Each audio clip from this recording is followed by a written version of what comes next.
सत श्री अकाल, नमस्कार, आदाब। दैनिक उजाला में आपका स्वागत है और आज हम बात करेंगे हॉकी के जादूगर मेजर ध्यानचंद की। हॉकी के जादूगर मेजर ध्यानचंद का जन्म 29 अगस्त 1905 को संगम नगरी इलाहाबाद में हुआ था। ध्यानचंद को लोग प्यार से दद्दा भी कहते थे। ध्यानचंद ने भारतीय हॉकी टीम को ओलंपिक खेलों में गोल्ड मेडल दिलाने में अहम भूमिका निभाई थी। दद्दा के बेहतरीन खेल के दम पर ही भारतीय हॉकी टीम ने 1928 से 1936 तक लगातार जीत दर्ज करते ओलंपिक खेलों में हुए गोल्ड मेडल की हैट्रिक लगाई थी। हॉकी स्टिक के साथ उनकी कलाकारी को देख लोग दंग रह जाते थे। उनकी स्टिक में गेंद इस कदर चिपकी रहती थी कि उनके स्टिक को तोड़कर इसका जांच भी किया गया। इनके खेल से प्रभावित होकर जर्मनी के तानाशाह हिटलर ने उनको जर्मनी की ओर से खेलने का प्रस्ताव दिया था।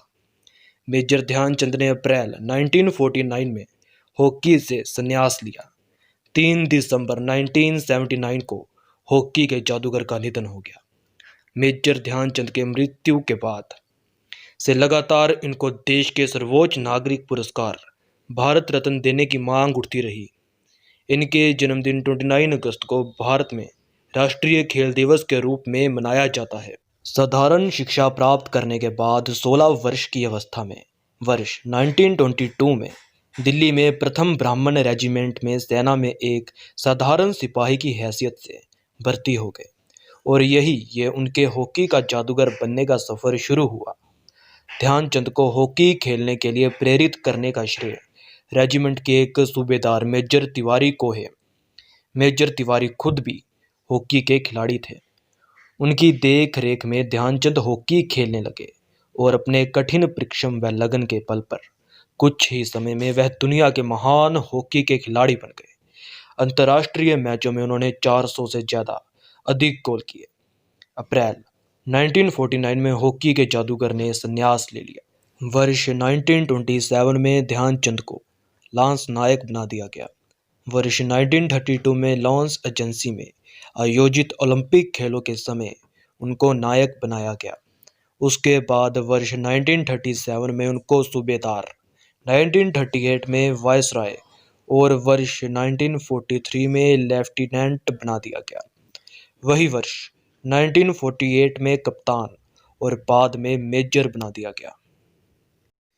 वर्ष 1928 में एम्स्टर्डम ओलंपिक खेलों में पहली बार भारतीय टीम ने भाग लिया और फाइनल में हॉलैंड को 3-0 से हराकर गोल्ड मेडल पर कब्जा किया। भारतीय हॉकी टीम ने इस ओलंपिक को कोई मैच नहीं गंवाया। भारत को गोल्ड मेडल दिलाने में ध्यानचंद की अहम भूमिका थी। फाइनल में भी 3 में से 2 गोल ध्यानचंद ने किए थे। मेजर ध्यानचंद के खेल के मुरीद भारत में ही नहीं अपितु पूरे विश्व में थे। यही नहीं, ध्यानचंद की प्रतिभा का कायल तत्कालीन जर्मनी के तानाशाह रुडोल्फ हिटलर भी था। हिटलर ध्यानचंद की प्रतिभा से इस कदर प्रभावित था कि उसने ध्यानचंद को जर्मनी की ओर से खेलने की पेशकश करती थी, लेकिन ध्यानचंद ने उसके इस प्रस्ताव को ठुकरा दिया और भारत के लिए खेलना ही सबसे बड़ा गौरव समझा।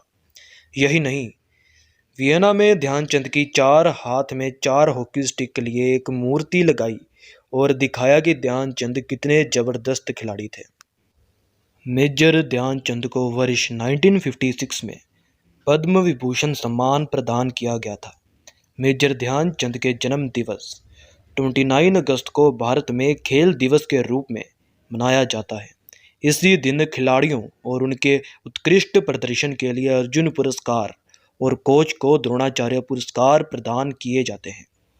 हॉकी के जादूगर मेजर ध्यानचंद को देश का सर्वोच्च नागरिक पुरस्कार भारत रत्न देने की लगातार मांग की जा रही है। भारत रत्न को लेकर ध्यानचंद के नाम पर अब भी विवाद जारी है।